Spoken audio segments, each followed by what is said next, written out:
Olá, meus amigos. Sejam bem-vindos ao primeiro curso aqui do canal, o curso básico de desenvolvimento em Java.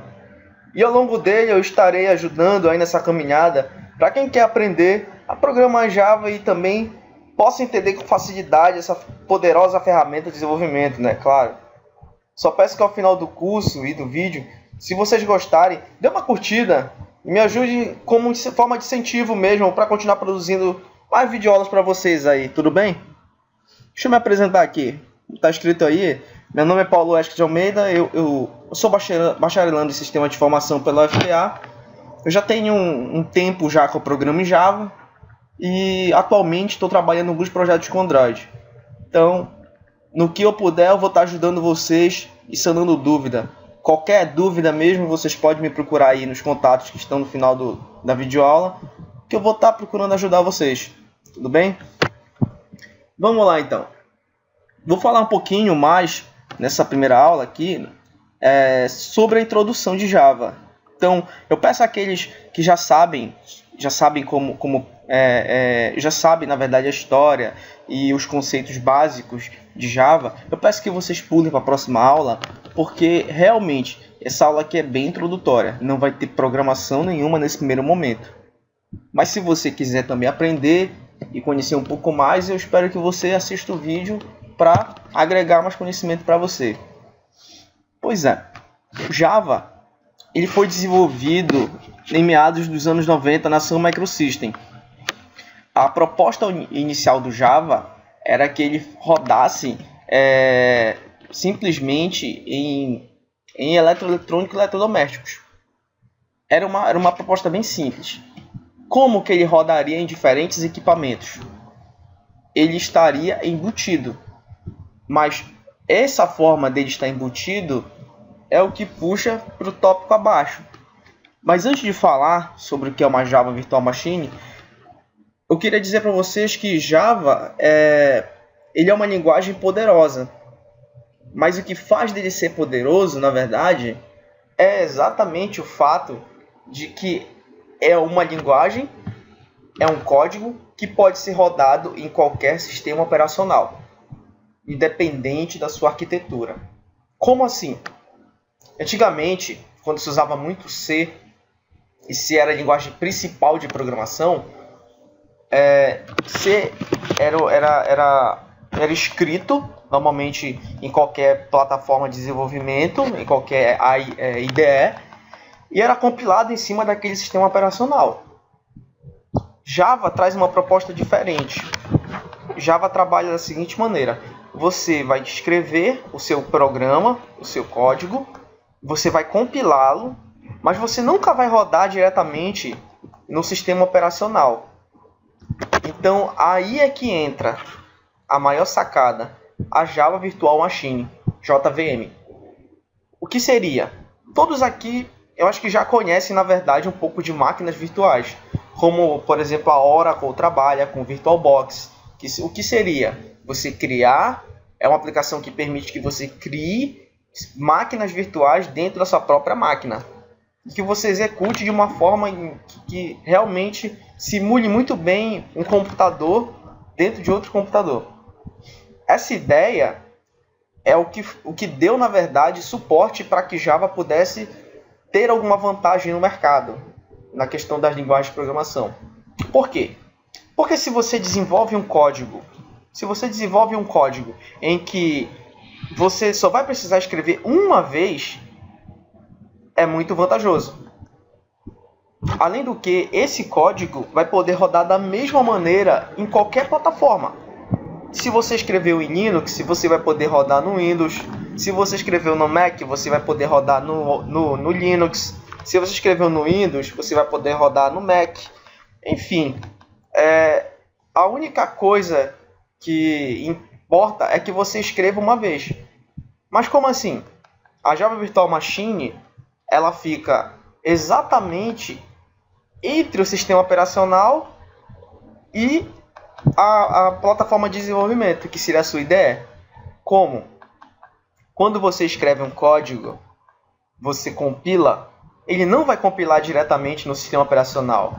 Quem vai compilar ele é a Java Virtual Machine. Ou seja, seu código nunca vai rodar na máquina, na sua máquina. Ele vai rodar exatamente na Java Virtual Machine. E o que isso permite? Que se você roda o seu código de uma forma no seu sistema operacional, ele vai rodar perfeitamente no outro da mesma maneira. Isso é que dá o conceito de portabilidade. Coisa que não era permitido, por exemplo, com C, com Pascal. E essa é uma das vantagens. É uma das grandes vantagens. A gente pula aqui agora para um tópico bem interessante também, que seria paradigma orientado a objetos. Mas antes, o que é paradigma? Paradigma, digamos que é o foco da programação. Qual é o foco da programação de C? É programação estruturada. Por quê? Porque na programação estruturada, o código segue linha a linha. E o principal objetivo digamos, o foco dessa programação são as funções, a forma como elas se comunicam, a forma como elas trabalham com os dados. Isso foi muito utilizado durante muitos anos. Só que chegou um momento em que a complexidade dos problemas que a computação deveria resolver aumentou demais. E a programação estruturada estava se tornando muito complexa para poder desenvolver os programas. Foi aí que foi abordado e foi sugerido esse novo paradigma, que seria a orientação a objetos. Qual a diferença? Enquanto na programação estruturada você foca nas funções, na programação orientada a objetos você foca nas classes e nos objetos. Tá, tudo bem. Ainda não está nada muito claro. Mas pense da seguinte forma. Você tem uma classe que você define chamar de cão. Dentro dessa classe, você tem o nome, você tem o tamanho, a idade, o sexo, a raça do cão. Então, isso são características da classe. E o que essa classe pode fazer? Bem, ela tem características e ela tem comportamentos. Os comportamentos seriam correr, pegar osso, seriam latir, dormir, rolar no chão, abanar o rabo. Isso seria o comportamento, ou seja, é o que um cão tem e o que ele faz. E esse conceito você tem como base para definir o que é uma classe. Tá. E o que é um objeto? Um objeto seria uma construção prática de algo dessa classe. Por exemplo, você tem a classe cão. Eu quero construir um cão a partir dessa classe. Eu posso construir o Marley, por exemplo. O Marley tem seu nome, tem seu peso, a sua idade, ele tem também o seu sexo, e ele pode fazer tudo isso que a gente descreveu, como rolar, pegar o osso, abanar o rabo, ele pode dormir e comer. Sei se vocês estão conseguindo entender aí. Outro exemplo que eu posso dar, bem mais prático. Pensem em classes e objetos como classe sendo a forma e objeto sendo o bolo, ou objetos sendo os bolos. Ou seja, se eu quero fazer bolos de certos tipos, eu tenho que usar aquela mesma forma. Mas não é que aqueles bolos serão os mesmos, eles serão semelhantes. Porém, cada um terá uma pequena diferença ou as suas peculiaridades. Mas todo bolo foi feito pela mesma forma. Tudo bem? Isso é um conceito muito básico para você entender como é que funciona essa história de classes e objetos. Você tem que... eu sei que tem muita gente que deve estar vendo o vídeo que saiu do C, do Pascal e tem aquele pensamento muito de programação estruturada. Eu sei porque eu tive também muito dessa dificuldade também. Mas se você começar a pensar nesse modo, você vai entender como é prático e como é diferente da programação estruturada, a programação orientada a objetos. Eu peço que vocês procurem pensar e no momento que vocês estiverem livre, no que vocês poderiam modelar como classes e objetos. Eu posso citar alguns para vocês. Você pode criar times, a classe de times. Você pode criar uma classe de carros. Você pode criar uma classe de escolas, uma classe de empresas, uma classe chamada funcionário. Você pode modelar uma classe como planetas. Enfim, qualquer coisa que você tiver no mundo real, você pode transformar em classes e construir seus objetos. Certo, gente? Então, para finalizar aí, pense em Java como um conjunto imenso que categoriza vários códigos. É como eu expliquei. Tudo é categorizado por classes. É um aglomerado de códigos que se comunicam. Como assim? Essa é a base para Java.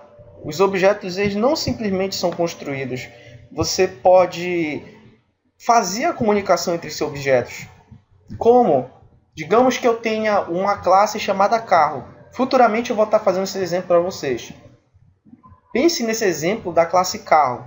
Uma classe carro, ela vai ser composta por uma classe motor, ela vai ser composta por uma classe pneu, ela vai ser composta por uma classe banco, ela vai ser composta por uma classe vidro, enfim. É uma classe que vai se comunicar com outras classes menores para formar um objeto chamado carro. Esse é um pequeno exemplo de como funciona a comunicação. É uma coisa bem abstrata a primeiro momento, mas que a gente vai trabalhar e vocês vão ver como é que funciona na prática. Certo, gente? E também o Java ele abre novas possibilidades. Como eu falei agora há pouco, eu já desenvolvo para Android. Se você aprender Java, você pode estar desenvolvendo para Android, que hoje em dia é a plataforma que mais tem usuários, plataforma móvel. E também a programação web, trabalhar com JavaScript. Além do ganho de conhecimento e habilidades com PO, que no caso é a programação orientada a objetos. Pois é, galera.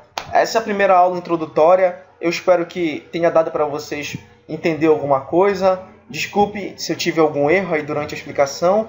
E vou agradecendo também a atenção e peço que ao final do curso aí, ao final da aula, você dê uma curtida no vídeo. Ajude a contribuir para o canal para que a gente possa estar desenvolvendo mais aulas e possa estar ajudando vocês com esse desafio que seria a programação em Java. Beleza, galera? Muito obrigado aí e até mais.